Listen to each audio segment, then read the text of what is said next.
Well, welcome to the Business Spotlight series. My name is Heather Frierson, and I'm your host of the Business Spotlight podcast. And today I have Nate Donham, founder and CEO of Freedom Atlantic. And he's going to share about his business and all about his journey to business ownership, best practices, and really just share a sneak peek of what it's like to own and operate a business. So if this is your first time to the channel, be sure to like and subscribe to get a notification every time a new show drops, just like this one. Well, Nate, welcome to the show. I'm so glad you're here. Thank you. Thank you for having me. I really appreciate this. Awesome. Glad to have you. Well, if you could just set the stage for everyone that's listening today, give Okay. us a little bit of a background about who you are and your business. Yeah, no problem. Like you said, I'm the CEO of Freedom Atlantic. My background is I am a retired special operations Army veteran. I spent a lot of time overseas, a lot of time in some really nasty parts of the world. When I retired, I I wanted to put together products that I wish I had when I was in when it deals with tactical communications. Hmm. I would like to build very quality products, cost-effective products that maybe the military kind of needs in the inventory there. And really, so what I did, I didn't come from an MBA background. More of a technical background for what I did, and then try to figure out business afterwards. And we really started to build a really great company because we enable veterans. We hire a lot of veterans, and we hire a lot of really smart engineers, and it comes together really well with, you can see it in our products. So we're very excited about that. That's really cool. And I want to dive a little bit deeper Mhm. into two things that you said. You started from a tech background and then learned the business, Yeah. and then also how you created a product. So let's start there. Tell us about the product that you've created.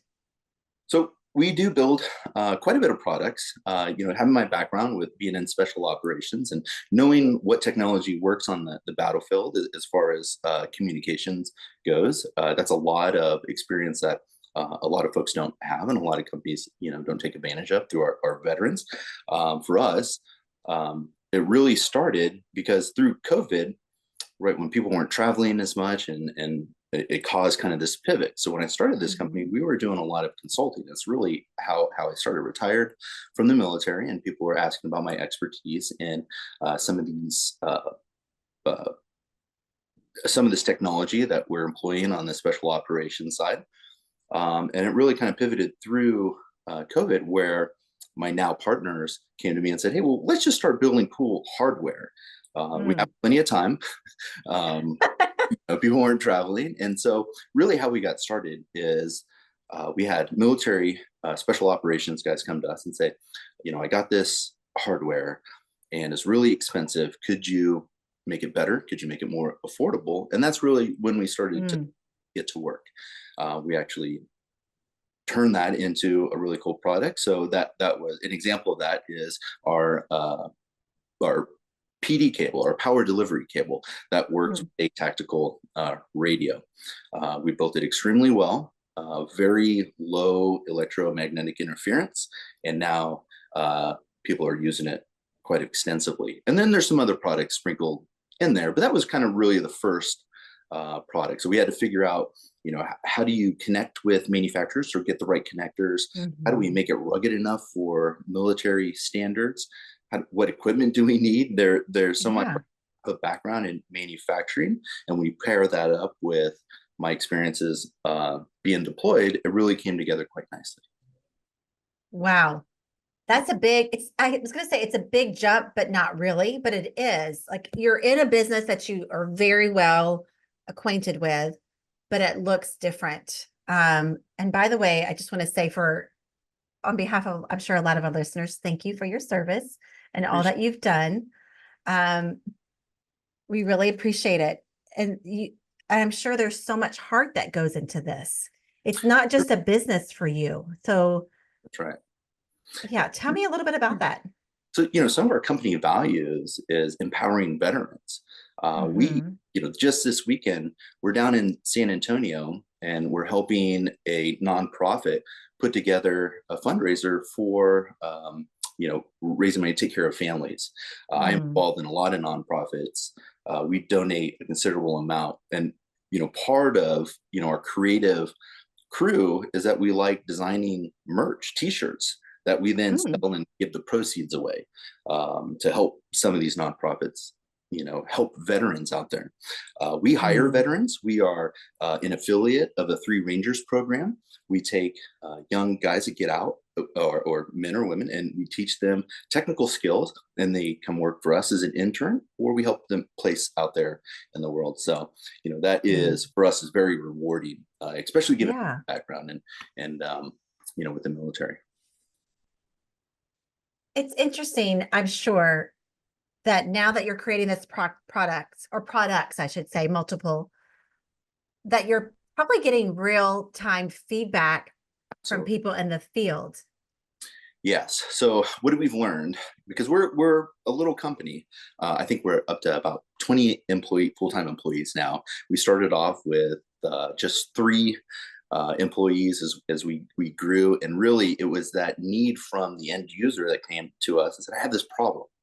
And so we don't necessarily say that we're cable makers, but we are problem solvers.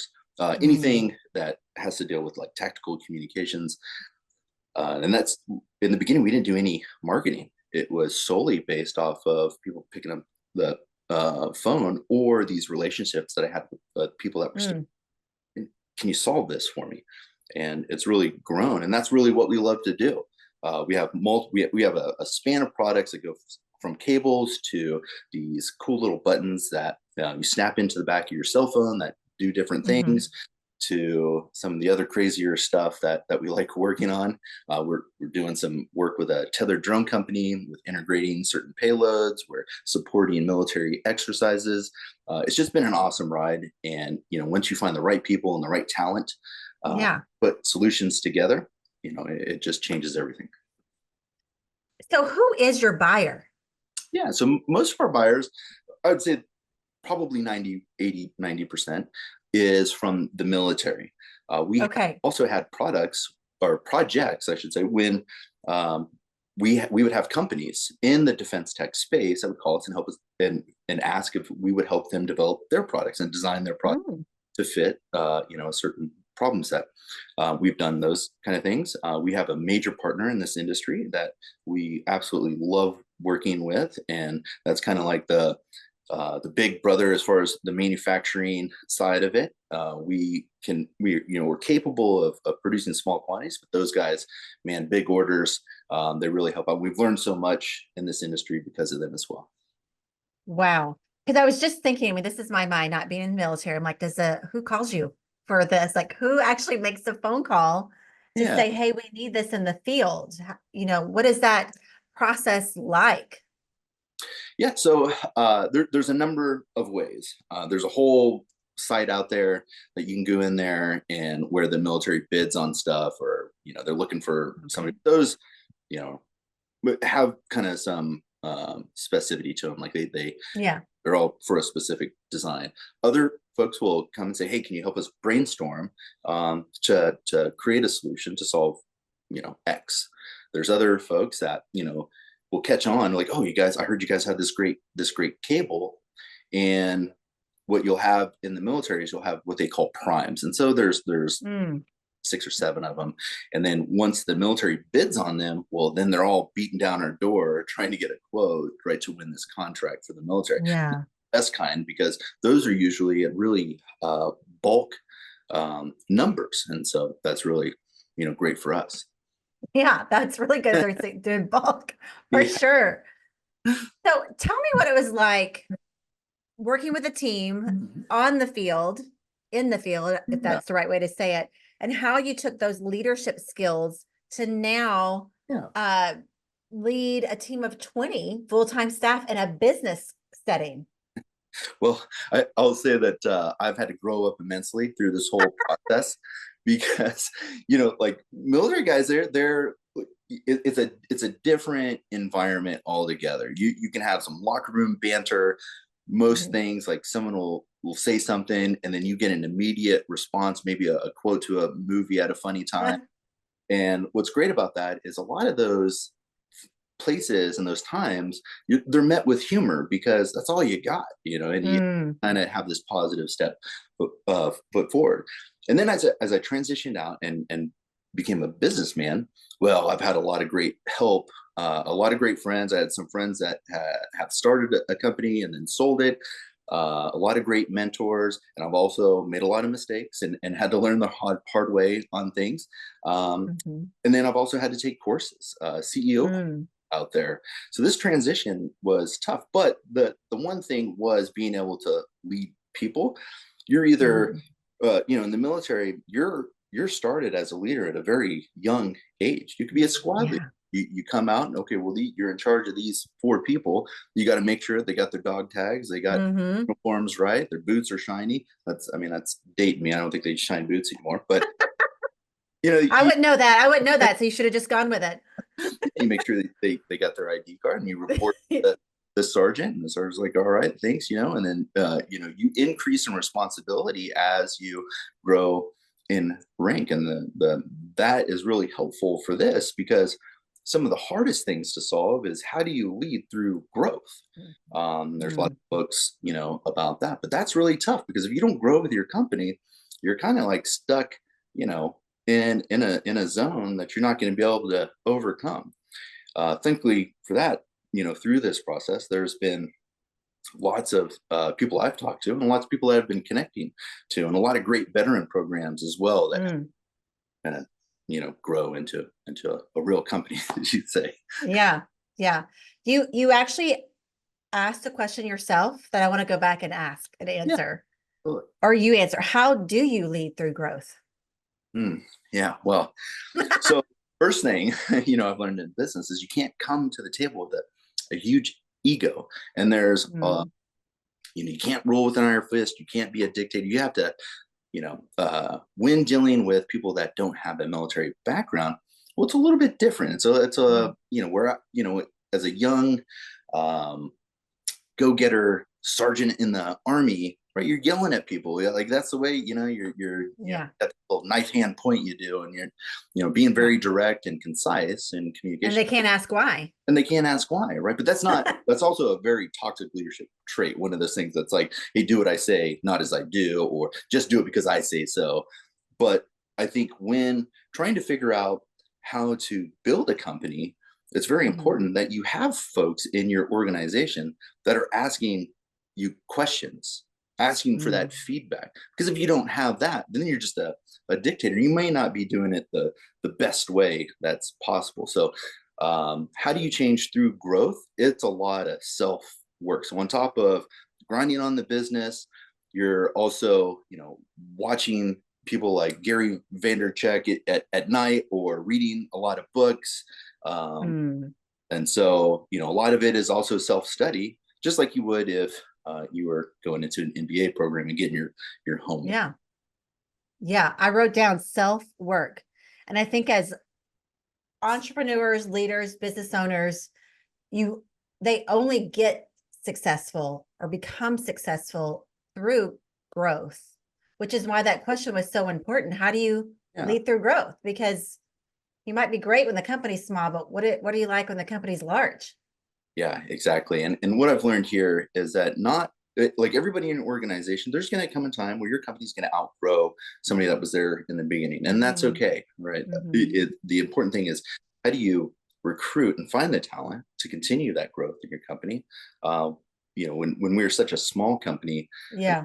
we've been doing this for about 5 years, and we've probably doubled in size and revenue every single year, which is an important tell because we have not taken a single dime of investment. So now it starts with an idea. How do we make this? Oh, I think I can make this. Now, how do I sell this thing? Okay, how do I generate revenue? Okay, who do I need to hire? Yeah. How do I grow from that? So if you could imagine, it's a lot of stress. I wasn't always this white haired. Thank God I still have hair on my That's right. but it's very stressful. So when people talk about this entrepreneurial path, it's different, and all business goals are different. You could be a one-man band at your house just selling stuff on the internet. That's a business. Or you can have this idea of scaling to provide, you know Hmm. lots of people jobs like we are, at that bigger end. Yeah. Yeah. I agree. So let's talk about your team. Yeah. You have a lot of experience about developing teams. And Mhm. of course, this looks different than military, like you just spoke about. But how are you developing your team now for growth? Yes. So we we have consulted with a lot of um, people that have done this type of work. Hmm. Our company also does pay for business coaches. So let's say Hmm. my executive team, if there's some avenue that some person they want to reach out to learn more, absolutely, we will pay for that. We will also pay for schooling or things like that. Hmm. Help that growth. We also get together for our own growth every quarter. We have our quarterly meetings. Um, we also inject some kind of learning point, and that could Mm. either through the manufacturing process, um, you know, revenue generation, marketing, all those facets that we have to become really good at to get to that next level. And so Yeah. we seek that. We don't know it all. We have a nice mix of really great engineers and people that came Hmm. from the business world, and then our veterans. And so what we do is we try to make it a point to education. You got to you got to push education. Yeah. Yeah. It's very true. So I know you hire vets, but how do you determine who's the right fit? Like what's your hiring and not training, but your hiring process? Okay, that's This so is an educational podcast, yeah, hey. yeah. So in the beginning, what we did is I hired all my buddies that were getting out of the military because I didn't have to pay them, right? Because in that, as an intern, you can't pay them Yeah. because they're still getting a military paycheck.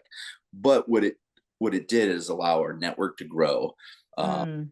and if we could keep them, great. If not, we would get them linked up with other companies, or they would go out there into the same kind of industry.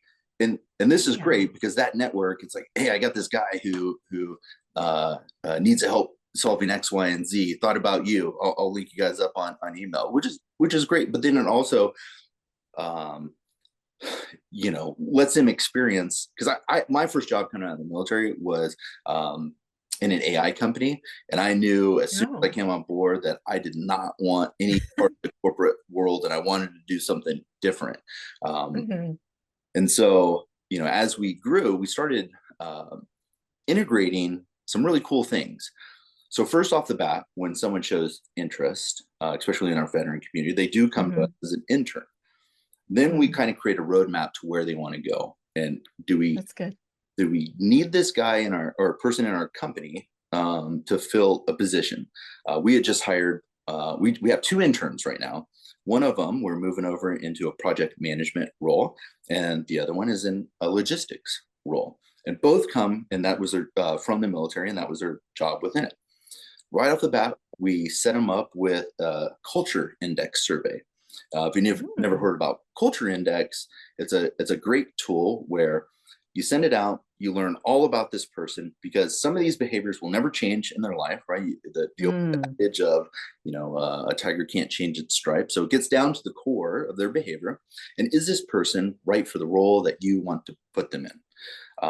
So now you have all this data, right? Wow. And it's great. And you can really build your org chart off stuff like that, because it'll tell you, hey, this guy is not for sales. This guy is not a Mm. forward thinker, and it breaks it all down. And there's lots of other surveys like that. There's a DISC model, and then there's predictive. Yeah. But the guys over at Culture Index are also veterans, and so that's why we chose them as well. So Wow. we work I've that. never heard of that. I'm going to look that up. Culture Yeah, Index Survey. yeah. Maybe some of our listeners have, but I have not. I'm going to look into that. That's a fantastic tool, because like, how do you really get to know somebody that a lot of these interns, they come to us, and I already know them. As I'm at that age Hmm. where a lot of my friends have climbed the ladder of military leadership, Hmm. and now they're transitioning out. A lot of them, same as me, don't like the corporate world. Okay, well, do you guys want to come on board? So I'm not saying that Hmm. you should hire your friends all the time, but be a level of understanding of the role that they're providing for you. But if it's somebody that's unknown, when we put them through that survey, and then we figure out kind of what their job description is, well, then it's on to a series of interviews. And what's funny is my executive team is we kind of work out this schedule, and instead of having one person come in and we're sitting around a boardroom like a hiring board, we individually call the person. And on the backside of that, we're like, hey, what'd you think? Oh, did you like that guy? Oh, he had a kind of a quirky personality, but that's how engineers are, or whatever. And then if it's unanimous across the board, thumbs up without any reservations, then we kind of move on to that next. Really dig into the guy, person, and say, what are you looking for pay? What are your goals? That kind of stuff, to see if he's just a right fit for the company. Do you have it sounds like a good, like you said, executive team group around you where you're not having to make solo decisions? You really have some accountability. Yeah. Wisdom, I should say. Wisdom. Wisdom. Yeah. I would say through my own culture index profile, I know that my weaknesses are I make decisions really fast. I move really quickly. And so what's really great is across our executive team, they're very complementing profiles, where my chief of staff is like, hey man, you can't just give me a week before you pull the trigger on this. But that's what's great, because it allows kind of, instead of people being upset about the decisions I make, it also slows me down to really kind of think, is this really what we should be doing here? Very complimentary across the board. And that's good. And if companies don't have that, as you're growing, you can make some serious bad mistakes. And that's what we've kind of learned over time. Yeah. You mentioned the disc. Do you mind sharing where you are on the disc? Oh, I'm a D. I'm a You're like, I'm a D. Influence, because DI. DI, yeah. And what you'll see in the military, a lot of these former military people, they have a very similar profile in that, which is you're expected to go and speak in front of people. You're expected to go brief other people. You're expected to tell your story and all of that. So there is a lot of successful leaders, I would say, that dominance range. Yeah, I agree. Only because I'm a DI as well. So well, that's why. And that's usually where your entrepreneurs fall in the scale. Yeah, it's true. I love that. Let's jump ahead a little bit and look into the future. Where do you see your business in the next 3 to 5 years? Oh boy. So we're opening up a lot of different pathways. One of these things is kind of the drone market. We're working on some drone stuff. There's some other stuff, some other sports recreation commercial items that we're working on. And that kind of spawns from, taking technology and how to make an innovative product and doing it in a way that nobody's done it before.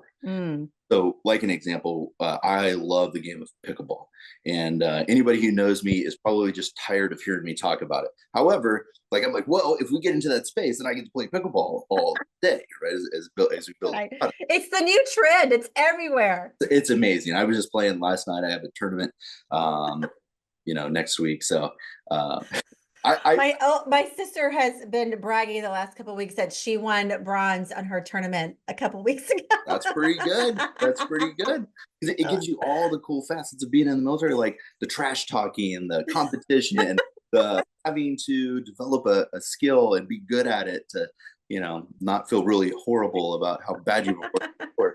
So, but things like this is how do we build technology into a pickleball paddle? And so we're teaming up with some really cool companies to do this stuff. So that's kind of the commercial X, because, although we really like being in the defense tech, we want to branch out to other things that we can use that experience to make better products. And so that I think ultimately long-term goal is, if space is the new frontier and a new domain within warfare, I would like to figure out how to get us there. So did you say the new domain in warfare? Yeah. So typically, right, it's air, land, and sea, and now other challenges coming up. You have the cyberspace that is a warfare avenue domain, and then you have space, because there's no Guardians of the Galaxies out there that's really making everybody play fair. And as you see, right, there's satellites and there's all this kind of stuff in the background. You're making this civilian girl's mind blown a little bit. I'm like, oh my goodness. I don't even know where to go after that. Okay. But that's really cool and very smart, I should say. Very, very smart. And I'm Yeah, sure thank very you. forward thinking. Yeah. Yeah, if you So, integrate into that stuff, if you do not provide that vision for a company, right, then yeah. you're just rowing in place, as they say. And so for us, it's how do we continue to make innovating products, and then what's the next leap? And there's always a next ridge line that we're trying to get to. It's because if you're hiking in the mountains and you get to what you thought was a ridge line, there's probably another ridge line. Like, all right, well, let me get to that. Mm, Let me get to that one. Right, we're always chasing something, and that kind of works for us because yeah. most military veterans just can't stand still.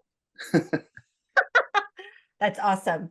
Well, if that's where the business is going, where do you see yourself personally, whether it's in the next 3 to 5 years or even Mhm. an exit strategy? Okay, yeah. So, Okay. well, it's a very deep question, because when you start a business, you don't really think about like you're worried about the right here and now, and Mm-hmm. then you over time you start developing. Well, where can I take this next? And I think for me, Mm-hmm. things that I want to do, beyond this company. So right now, I'm developing, much like you, a with businesses, and how asking these questions is I've connected with a series, a lot of different successful business people. Some are veterans, some are not, Mm-hmm. and putting together like a 12-part series that helps a veteran entrepreneur, or somebody that is a veteran Mm. that wants to get into entrepreneurship. And Wow. each episode will have a different topic, like finances, marketing, you know, um, going to market, innovation, all that kind of stuff. And Wow. like much like you, interviewing a successful Yeah. person and telling that story. And then how do you, because although most young people go to college and they learn these skills, when you're in the military, hats off to these veterans, because they're going to school at night, they're doing their job during the Mhm. day, they're not working out here in the workforce. They've got their specialties in the military. But what really isn't in there is a development program for somebody who's got a really great idea. Well, how do I get funding? How do I turn it Mm. into a product? What do I know about business? How do I start a business? What's the difference between an LLC and a corporation? What about my Mhm. tax election? So, um, really, and there are some programs out there, but if you've ever listened to them, well, it's all about them making money, not necessarily, Mm. the education. And so eventually, beyond this, in my next life, I would see myself creating Yeah. a investment firm for veteran specific ideas, and then I help them love that. grow a company. What I'm hearing from you is education. Yeah, yeah, yeah, absolutely, and really just continue to help veterans. That's Yeah. because that's my background. Not to say that other people won't qualify, just Yeah. that would be the focus. Yeah. That's your heart. Yeah. That's for sure your heart and your background.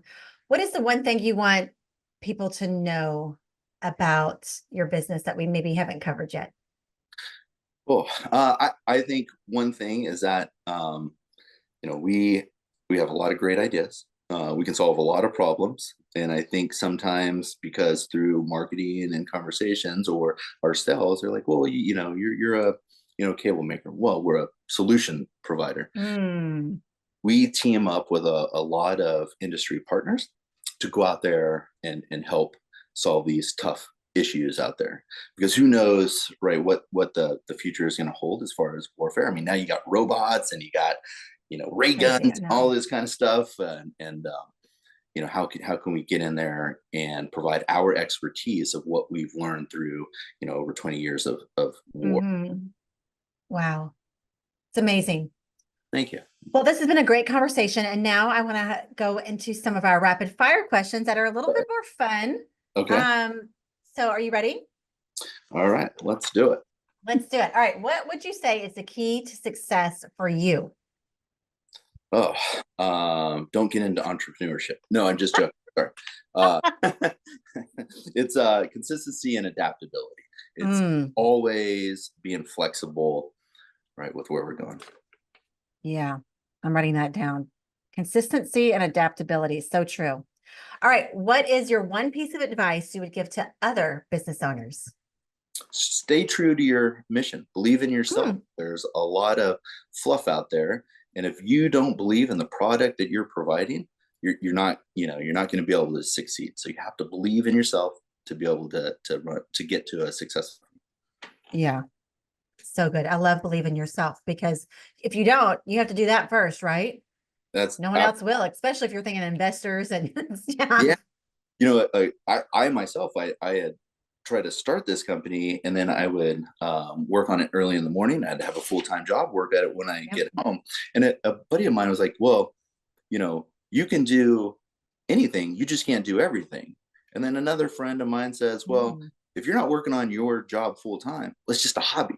So how do you get from, Ah, you know, building a company to where that's your main gig so that you yeah. start growing and you put your foot on the gas. So Yeah. So good. You got to get rid of all the naysayers or at yeah, least ignore them. Yeah. yeah, Yeah. put it in the background. I believe that too. All right. Book or podcast. What are you reading or listening to right now? So my book that I've been doing is Practicing Excellence. And so Okay. this is by Anthony Randall, which is really when you go through your day, is how do you just live in that excellent moment with everything that you do, right? With building upon yourself, believing in yourself, like we just Yeah. what we just mentioned. And, I think nowadays that's very important because it's easy with, my children are always on their devices. All right, put that thing away. Let's read a book. But how do you go through life with, you know, being a good moral character and building Mm. your life and being the person that you want to be? I love that. I wrote that one down. I always hear the best book recommendations on these shows. So I've ordered quite a few of them. All That's right. all. This is a really fun one. If you had a little bit of magic dust and you could sprinkle it on one area of your business, where would it be? Well, that would be easy. Accelerating product development timelines. Because I'll tell you, through product development, and that's been the hardest transition. We went from consulting to making products. Making products, there's a lot of upfront costs that you don't see, and then there's a lot of setbacks. Things always take more money Hmm. than you think, and things always take way longer than you originally planned, and you have to be okay with those setbacks. Hmm. Very true. Very true. All right. Before we get to the last question of the day, share with everyone how they can follow you, get in touch with you, all the things. Yeah. So we do have a website. It's freedom-atlantic.com. We do display our products, a little bit about our company, news, and we also have a merch page on there. So if there's Oh, out there that want to support the veteran community or just, support us by rocking a shirt or a hat, they can go there. And then also we are on LinkedIn quite a bit, and we're on Instagram. And I know, and on Instagram, we're freedom dash Atlantic as our handle. I know a lot of people are like, well, you should get into TikTok. Well, we'll, we'll, we don't like doing that stuff because if our most of our customers are from the military, they're not following you on TikTok. they're looking at other stuff. They're definitely not going to watch you dance. Yeah. So All right. that's Final question. That's yeah. Okay. Final question of the day. What is most inspiring you today? yeah, I think it's seeing our products out there, Mm. having users send us photos of how they're being used. Oh, Really, it's the drive and the resilience of the teams and individuals we serve. Seeing how our solutions make a difference out there and their success, that inspires me, and to keep innovating and pushing boundaries. mhm. It gets me up in the morning of what problem Yeah. can we solve next. Yeah. I really love that. I can tell you have not just a great team around you and have a smart business, but you have a heart for what you're doing, which is always important. You believe in the mission. You saw yourself the need and you're filling that need. So I think that's really wonderful. Thank you. I really appreciate that. You're welcome. Well, I really enjoyed this conversation and I know that everybody else did too. So I just want to encourage all of our listeners to save this episode because there was just so many great nuggets of wisdom, and we can all learn so much from this conversation with Nate. So also don't forget to like and subscribe so that you get a notification every time a new show drops just like this one. Special thank you to everyone that was listening today, but a special thanks to you, Nate. Really appreciate you being here and really enjoyed your story. All right. Thank you so much, Heather. Really appreciate it. You're welcome. Well, until next time, we'll see you later. Bye.